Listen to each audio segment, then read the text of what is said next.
we will introduce shortly.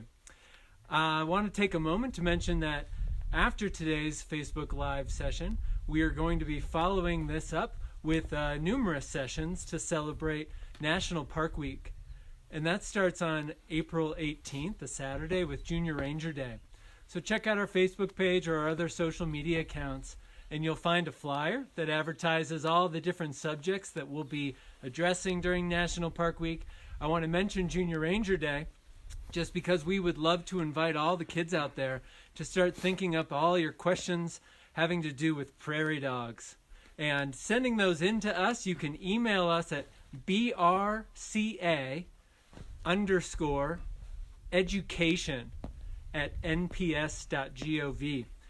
Bonus points if you want to send in an audio recording of your question, or maybe handwrite your question and have someone take a picture of that and email it in so that we can prepare and answer those questions live, and also just enjoy whatever it is that you're curious about. So we're going to talk about the Grand Staircase and its geology and a bit of its paleontology today. I want to make one comment also about air quality. Air quality is one of the park's most precious resources. It's one of the things that allows us to enjoy the cliffs of the Grand Staircase, because the Grand Staircase extends about 100 miles to the south of this park. So to be able to even see it requires that we have decent air quality. On good air quality days, people have spotted features to about 150 miles to the south from this park.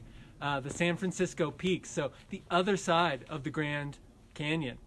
In between here and the Grand Canyon are the cliffs of the Grand Staircase, and depending on the air quality, how much particulate matter is in the air from natural and man-made sources can really determine how well we can see them, how much detail we can see, and how much color comes through from those cliffs. So we're going to be looking at a lot of Ranger Jesse's props here, but at some point in the program we will turn the camera and give you an even bigger view of the cliffs of the Grand Staircase and zoom in.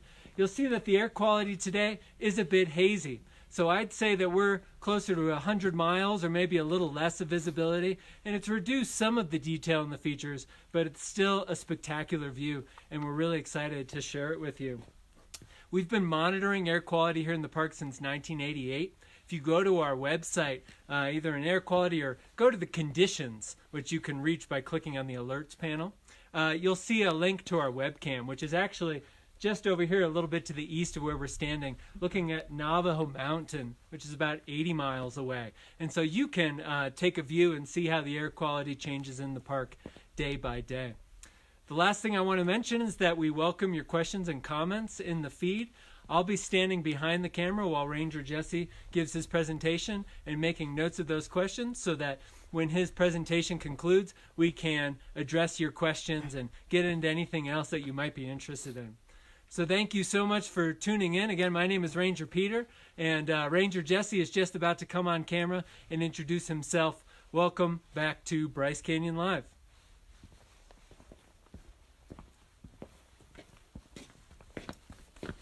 All right. First of all, welcome. Thank you so much for coming to this virtual tour of the Grand Staircase. My name is Jesse, and I am an interpretive park ranger. I've been doing this for about 4 seasons now. My main job here is to interpret these landscapes as a way for the public to try and understand, appreciate, and ultimately have a desire to protect these places.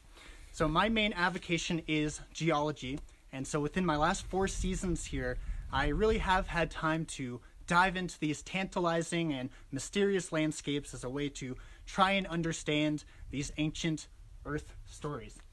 So today I'm here, I'm happy to share this love and knowledge that I've gained throughout these years, and ultimately I hope you can appreciate places like the Grand Staircase as well. Very quickly, I do want to thank you again for joining us on this virtual tour. I really do appreciate it, and so do all of us here at Bryce Canyon. So, we are here to talk about this concept known as the Grand Staircase. Give me a thumbs up if you have at least heard of the term Grand Staircase before. Maybe you've heard of it as you have traveled here in the past, places like Zion or Capitol Reef National Park and Arches. Awesome, glad to hear that. For those of you that don't know, the concept behind the grand staircase is that the Earth, being the fantastic architect that it is, has created this colorful sequence of rocks in ascending order. I have modeled it here in this cardboard demonstration. At the bottom we have the chocolate cliffs, working our way through vermilion, white, gray, and the pink cliffs at the very top, which is actually where I am standing right now at this very moment, 9,000 feet above sea level. So this is the model of the grand staircase, but really it's all behind us. This whole thing is the grand staircase. So if you could try to translate this cardboard model to what we see in real life, you are on the right track. So again, we are here to talk about the kind of history and animals of the grand staircase. And while the views themselves and the landscapes are absolutely beautiful, I think some of the true beauty lies within the fact that the grand staircase is a testament to how dynamic and ever-changing our planet truly is. You see, the grand staircase holds over 250 million years of Earth's history. That is the number 250 followed by 6 zeros at the end. We are talking unfathomably deep amount of time, at least for us as humans. And so within that time frame, Earth has done a lot of stuff. It has created and destroyed landscapes multiple times over, which has aided in the rise and fall of many creatures. And really that's the main point of this talk. I really, if you're going to remember one thing at all, the one thing I want you to remember is that the grand staircase reveals dramatic changes in Earth's landscapes and animals. So I'm really going to try to drive that point home as we talk about these different features and these different animals that existed within this fascinating time period. So the way this works is we'll start down at the bottom, the chocolate cliffs, work our way through vermilion, white, gray, and pink, talking about the animals and landscapes present at that time. So I've got about 250 million years of Earth's history, and I've got like 25 minutes or so to do it. So I'm going to move quickly. We are going to start at the very bottom, the chocolate cliffs. What would the environment look like during the time of the chocolate cliffs? Let's see how this shows up. How are we looking? Come around here and angle it to the light a little bit. Okay. There you go. Okay, so it might be kind of hard to see from your perspective, but this is a how's that? Good. This is a four corners region of the American Southwest. We've got Utah, Colorado, Arizona, and New Mexico. And for this, you can see this water kind of coming through. For the formation of the chocolate cliffs, I want you to picture a kind of swampy, muddy floodplain environment with sluggish flowing water that would deposit out rock bits, later becoming the chocolate cliffs. An analog I've heard used is to picture the modern day Everglades National Park in Florida. So again, while we're talking about the chocolate cliffs, I want you to imagine this sluggish kind of moving floodplain arena.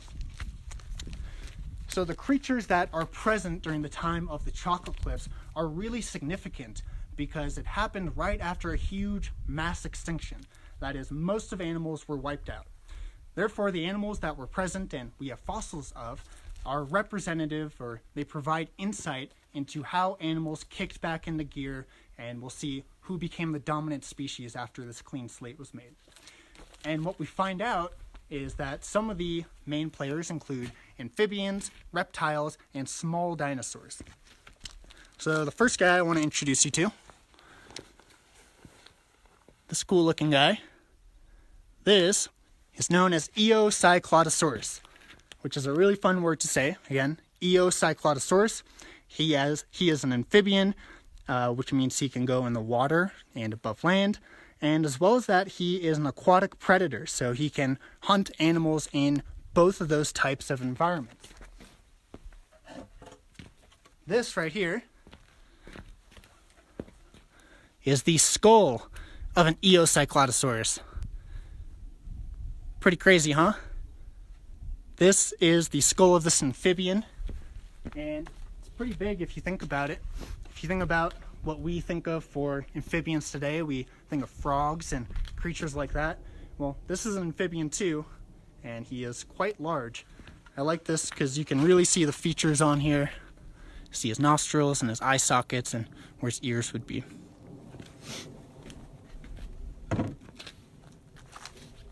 Alright, so another creature to take account for is this little dinosaur known as Coelophysis. Again, this dinosaur is named Coelophysis. He is a small and slender creature with a very long neck. And because he was so slender, made him a very graceful predator. We can see that he has a narrow face, large forward-facing eyes, and a mouth full of razor-sharp teeth. So again, this is Coelophysis, and it is a small dinosaur that was present during the time of the Chocolate Cliffs. Okay guys, so the way I kind of thought this would work is at the end of discussing each cliff, we will show you a picture of a place where you can see it in real life. That way, when you travel in the future, you'll have some context provided and you can kind of think about these landscapes as you travel amongst them. So I'm going to give you about 10 seconds or so to look at this picture.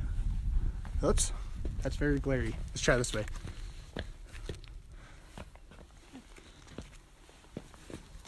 All right, guys, where's this from? And there is a delay, probably about 5 seconds or so. Okay. All right. This picture is from Capitol Reef National Park. Capitol Reef is definitely one of my all-time favorite national parks. The geology and the landscapes there are absolutely spectacular. So I really hope you guys go there in the future.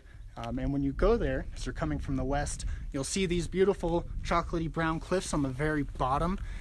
These are the Chocolate Cliffs where I'm discussing these amphibians and small dinosaurs.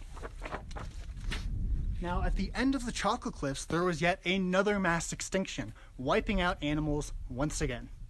This is important because, as we mentioned before, we can now see which animals kind of kick into gear and become the new dominant species, which we will learn about in our next step, the Vermillion Cliffs. For the Vermillion Cliffs, here we go. Again, we are brought to this Four Corners region of the American Southwest. Angle over there, get a little more sun on it. Oh, there we go. Okay, so for this, I want you to picture huge, massive sand dunes, and off the flanks of them, water was flowing away from the sand dune and actually encouraged a lush green environment, or as we call it, a riparian ecosystem. Okay, so I want you to think of a riparian ecosystem when you think of the Vermillion Cliffs. So I like to take a moment to talk about the difference between the animals of the Chocolate and the Vermillion Cliffs. In the Chocolate Cliffs, we talked about amphibians and small dinosaurs, but now we're going to see dinosaurs, except they are much larger and much more widespread than we saw them before.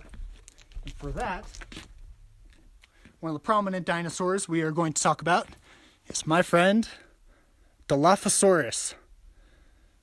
This is Dilophosaurus. And you'll notice the prominent thing about him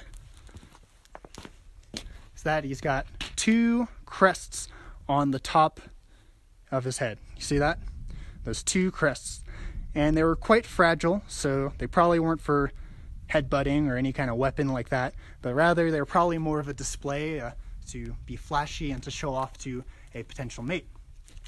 Now, you may not know Dilophosaurus from this toy that I'm holding, but you may know Dilophosaurus from this picture. This is from the Jurassic Park movies. This is the dinosaur that spits venom at Wayne Knight's face as he is trying to escape the Jurassic Park. And as we look at Dilophosaurus, we'll notice that he does have the two crests that we talked about on the top of his skull. So, good job, Spielberg. You got that one right. But, you know, I think that the real Dilophosaurus was way scarier than what was depicted in the movies. For one, the real Dilophosaurus was about 20 feet long, from head to tail, or a little over 6 meters long. So if you think of the average size of a school bus, that is the real length of Dilophosaurus. which is really terrifying. Another thing about Dilophosaurus is that based on his footprints, paleontologists think that he had a 6-foot stride, which means that as it is chasing its prey, it is doing so 6 feet at a time. And on top of that, a lot of Dilophosaurus fossils are often found grouped together, which may indicate that they hunted in packs. So, let's do a comparison. We have a school bus length dinosaur that can run at you 6 feet at a time and may or may not understand this concept known as teamwork with his fellow Dilophosaurus. I think this one is actually way scarier than what we see in Jurassic Park. Alright, this one is a little tough. I'll give you some time to think about it. We're going to see where to see the Vermillion Cliffs in real life. Alright, I'll give you a second to look at this. Does anybody happen to know where this picture was taken? I'll give you about 10 seconds to think about it.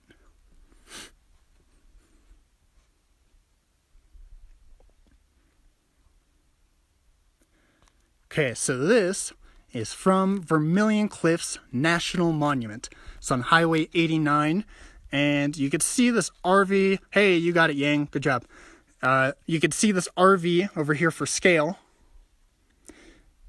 and it really gives you that sense of how staggeringly tall these cliffs are. Good job. A lot of people are getting this one right.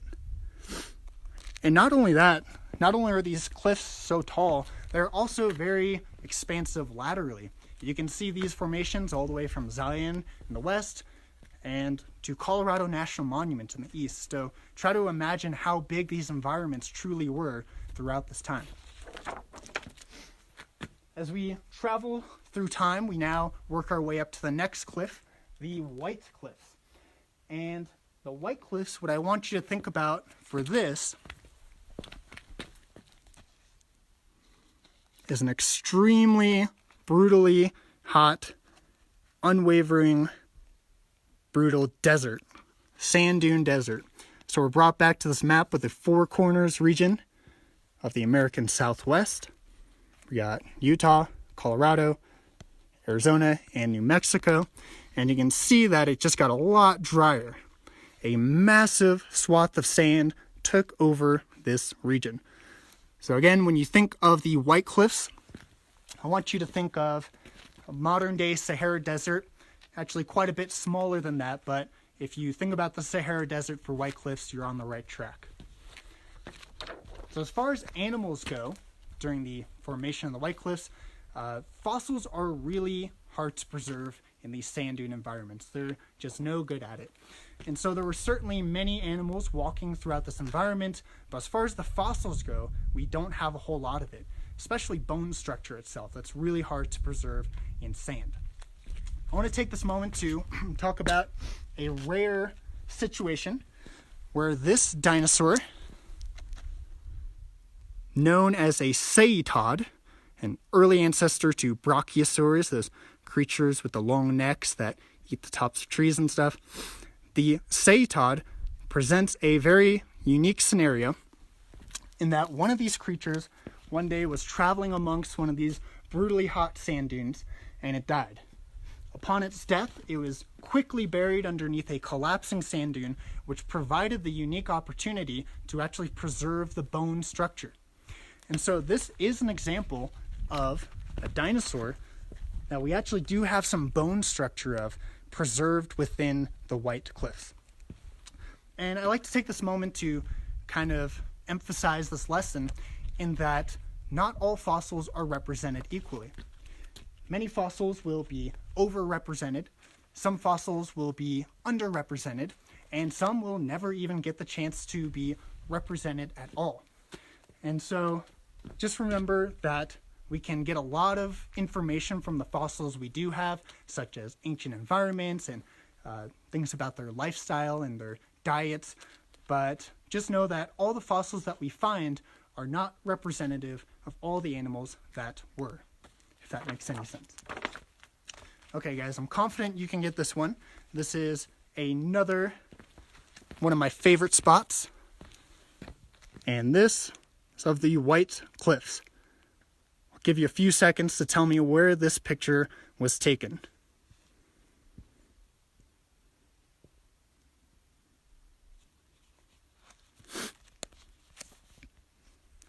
Yes, you got a K. This is Zion National Park. This is the east entrance. Again, one of my all-time favorite places to view the White Cliffs. And if you ever forget what the environment was like as you're driving through this place, take particular attention to these kind of bizarre stripes and patterns running throughout it. Yes, it is checkerboard mesa, these crisscross marks. So if you forget what the environment was, these crisscross marks, we call them crossbeds. And what crossbeds are actually ancient wind directions that have been preserved into the rock. So the way it works is, as wind is blowing, sand will go up a relatively gentle slope. It'll reach a steep crest, and then it'll fall down steeply due to the force of gravity. And as that gets buried and repeated and preserved into rock, we actually have this unique kind of crisscross formation or crossbedding. Again, they're ancient wind directions preserved in the rock. So remember, fossils provide insight to ancient environments, but so do the rocks themselves. And before you continue, Jesse, I was going to point out that in the background, we're starting to see the cliffs that you're talking about. Yeah. So the White Cliffs will be located here. The Vermillion and Chocolate are a little bit further out, but I can let you point at that too. No, awesome. Yeah, thank you, Peter. Yeah, the White Cliffs, let's see, somewhere back here-ish. Might be a little hard to see. Yeah, and Vermillion Cliffs are even further back than that. Awesome. So let's take a moment and look into the distance and try to find some grayish material. Let's see. Oops. Okay, it might be kind of hard to see from your perspective, but this grayish material is pretty much everywhere. It's all down in the valley. It's this flattish kind of material, and it's covered in vegetation. So these are the Gray Cliffs, and while the Gray Cliffs might not be as cliff-like or as visually striking as its counterparts, I think that they hold one of the most wonderful Earth stories out of the whole Grand Staircase sequence. You see, during this time, the continent began to subside, or in other words, sink, which caused a huge rush of ocean water to overtake the continent. It flooded into the continent. And the result of this is that it pretty much divided the continent. This is North America, but this happened really all over the world. Here we have North America, and you can see we start in the Arctic, cut its way down through Canada, down through United States, and it's scooped out of the Gulf of Mexico. Okay, so this was a truly tremendous ocean. So as you look out at these drab, gray-colored, flat, maybe not so flattering cliffs of the Great Cliffs, just know that they hold this really tremendous story of a time where the continent flooded over with a giant ocean. As far as fossils go, the Great Cliffs by far hold the most fossils compared to any of the other cliffs that we talked about so far. There were a myriad of different animals that existed in this ocean. We have ancient fish-like creatures and sharks. We have oysters and ammonites. And of course, we have marine predators. Some of my favorites include long neck guys like the plesiosaur. It's iconic long neck. And we have Tylosaur and Mosasaur up here, just eating this poor sea turtle, they're essentially giant monitor lizards that have adapted to the ocean and would terrorize these waters. So there are whole ocean ecosystems that existed in this time recorded in the Great Cliffs. And the thing that I like so much about the fossils that we find here is that they really remind us how we say with such conviction what an ancient landscape looked like. Take, for instance, this ammonite. Okay, this is the toy of it, and this is a fossil of it. So ammonites were clearly designed for the ocean. This creature was definitely swimming around in the ocean. He is an early ancestor to later squid and octopus. And again, here's the actual fossil of it.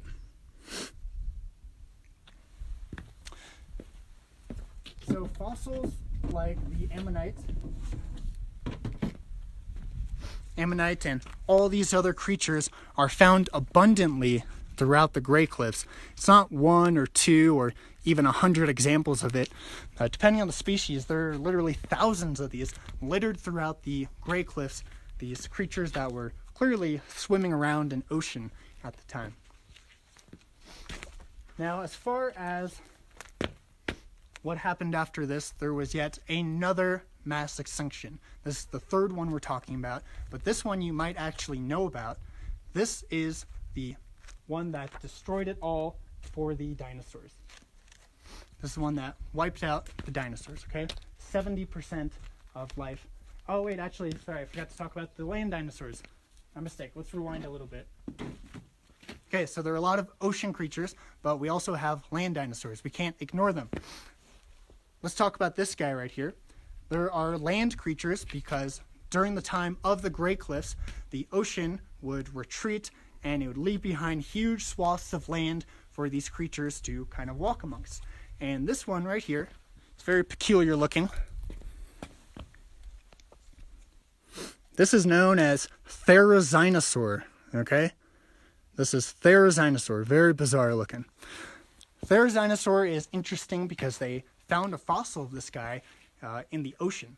And so what happened was, as this creature died, he was probably roaming along a shoreline, and as the waves came in, captured his body and took him out into the ocean, where he sank to the bottom and then became preserved as an actual fossil next to all these other sea creatures and stuff. So this guy we could see was clearly a land dweller, but they did find him in the ocean. Therizinosaur had these terrifying claws. Check this out.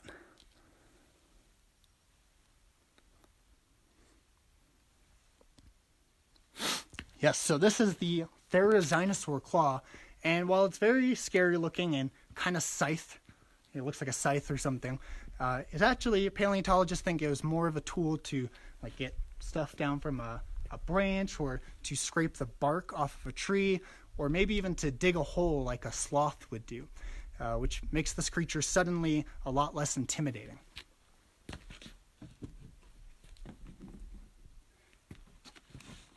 If you do want to see a terrifying creature, we have to talk about the Utah Raptor. Utah Raptor was clearly a carnivore, and the peculiar thing about Utah Raptor is, check that out. Check out its feet.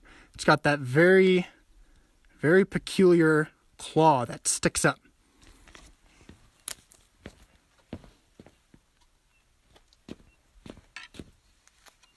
This is the fossil of the Utah Raptor foot. You can really see how prominent that claw is that sticks up. And this is actually the Utah Raptor. They think it's the default position of the claw. So if Utah Raptor was standing or running, it might just have its claw up like this. But it did have the option to snap down and attack its prey as it chooses to do so, puncturing its flesh and probably killing it. So again, this is the foot of the Utah Raptor. Yes, it is very terrifying. I agree. And as well as that, not only the claw, Utah Raptor was 7 feet tall to 9 feet tall. So imagine a basketball player-sized dinosaur staring you in the face with a foot like this. Pretty terrifying, I agree.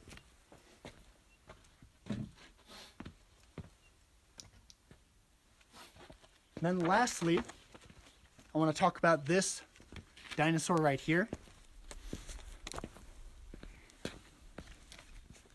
This is known as a Hadrosaur, and he's very bizarre looking in many different ways. Take a look at his head. We call this a duck-billed dinosaur because it looks like he's got a duck bill, right? So this is one of the creatures roaming the exposed areas of the ocean as it retreated. And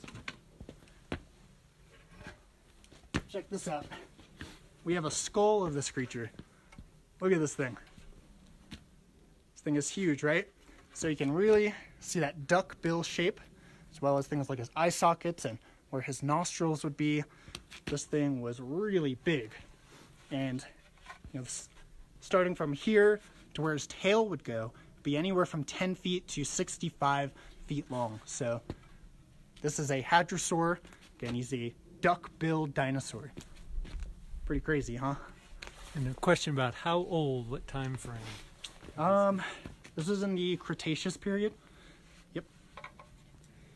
Yep, along with, and these dinosaurs that I talked about, they range within the Cretaceous, so they're not all exactly the same age, but they're in that same time frame. Mm-hmm. Oh no, Dilophosaurus. Put you back.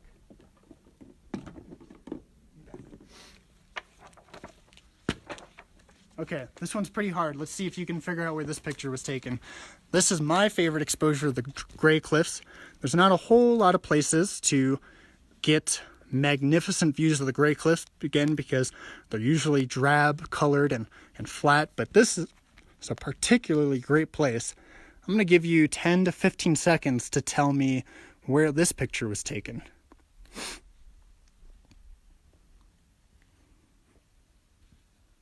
And here's a hint. If you look up at this feature and you know what this is, you might be able to figure out the rest.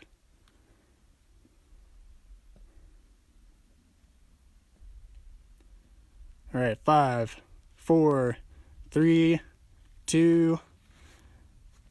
All right, this is called the Blues. It's an area. Hey, Highway 12, you got it. You both got it. Good job. Yes, this is Highway 12. This is referred to as the Blues. And again, this is just such a beautiful exposure of the Gray Cliffs. A lot of times they don't get the respect that they deserve. This is a spectacular point.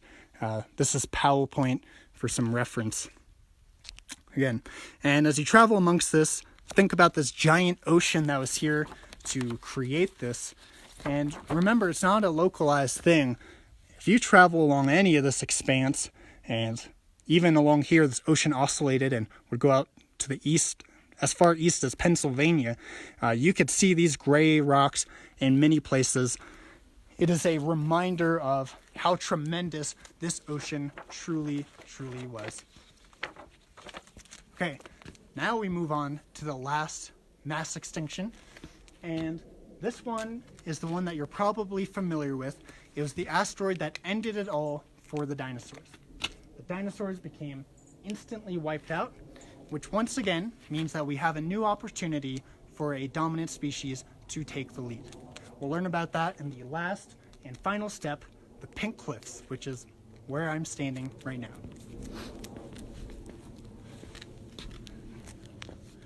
All right, so here we go. Here's the Four Corners region of the Southwest. We got Utah, Colorado, Arizona, New Mexico. And what you'll notice is that there are a series of lakes that began to develop.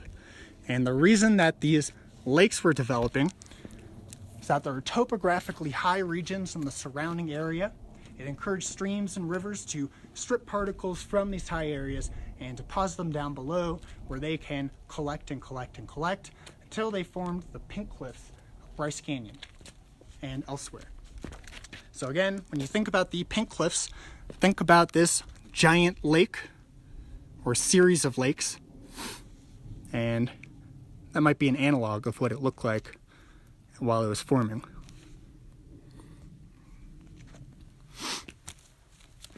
And Bryce Canyon, we got to talk about the rocks here, because within the Pink Cliffs, we hold what are referred to as hoodoos. It's what Bryce Canyon is most known for. And if you don't know what a hoodoo is, they are colorful. You can kind of see some back here a little bit. Hoodoos are bizarre and beautiful spires of rock, again, that Bryce Canyon is very well known for, or probably most known for. And the reason that they form here and not really many other places in the world is because our rocks are just perfect to create the rocks. That is, they are the perfect material and we have the perfect conditions to set them. So within this specific type of rock material, as it interacts with forces of nature such as rain and ice, they break apart the cliffs and sculpt them into these spires of rock that we call hoodoos. If you haven't seen them before, I hope you can come here in the future and witness them for yourself. We have the largest collection of hoodoos in the world. Now, as far as animals go, during the Pink Cliffs time, we have a lot of snail fossils. I've found some that were maybe an inch across, sometimes a few millimeters across, and there's also many tiny creatures that you can't even see unless you have a microscope. Okay, these are really tiny creatures. But the creature that I have here that I want to show you,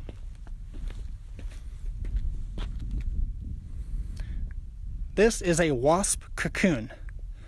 Okay, so during times where the lake dried up and there were swaths of land exposed, creatures like ants or wasps or other insects were able to burrow underground. This wasp made a cocoon, and as that gets buried and solidified and preserved, it actually creates a structure that looks like this.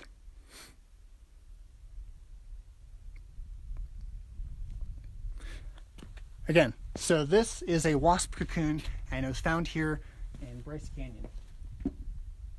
Now mention, or try to notice that there were no dinosaurs that I mentioned within Bryce Canyon. And that is because they have all gone extinct because of that last mass extinction. And I think this is really important to focus on. Dinosaurs reigned supreme for millions of years through all these extreme environments, flourishing in an ocean and nearby, and then instantly were removed from the picture. This made it possible for mammals to rise to the top and become the new dominant species on Earth. And we have come such a long way. Millions of years down the line, humans have evolved, and in that small span of time that humans have been around, we have developed the brains to investigate the rocks and fossils as a way to interpret the very distant past. I think that it is such a spectacular thing that in the present day, we can view the Grand Staircase as a reminder of our own uprising, as well as to marvel at the ineffable wonders that the Earth stories have that are revealed to us. So I want to quickly end this talk by saying that, of course, this is a very condensed story. The actual story of the Grand Staircase is quite nuanced in ways that I think actually enhance the beauty of these stories, but it is my genuine hope that I've at least provided a linear enough path for you to build your foundation of appreciation upon, and maybe even further investigation if you choose to do so. We really have seen a number of different environments and creatures within the Grand Staircase, which I encourage you to think about the next time you travel out here. We have talked about environments ranging from swamps and floodplains to deserts and oceans and lakes, as well as the number of interesting creatures that have lived and died within that time. At the end of it all, we really did see that the Grand Staircase reveals Earth's dramatic changes in landscapes and animals. I want to thank you all so much again for taking the time to view this and to join this virtual presentation with me. It really does mean a lot to me, and I hope you're all staying safe and healthy out there. Thank you so much. Well, thank you, Jesse. I think we're going to now turn the camera and try to get a slightly different view on the Grand Staircase, and maybe you want to point out some features as we walk over here. We had one question about the viewpoint we're at. This is Yovimpa Point, I should say.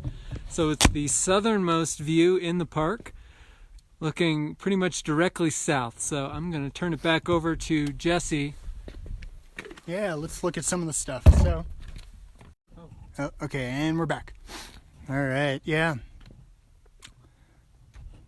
Let's see. So it's still a bit hazy, but we can see quite a bit. Yeah, as I pointed out before, these kind of steep cliffs are the White Cliffs. And again, the White Cliffs are formed in the sand dune desert environment. We have that peak over there, also White Cliffs. And then the ocean stuff I talked about is all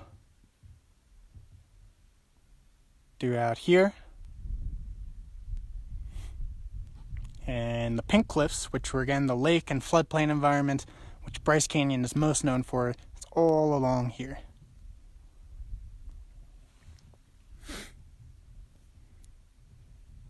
I'll let you guys just take in the view for a minute and I'll be right back.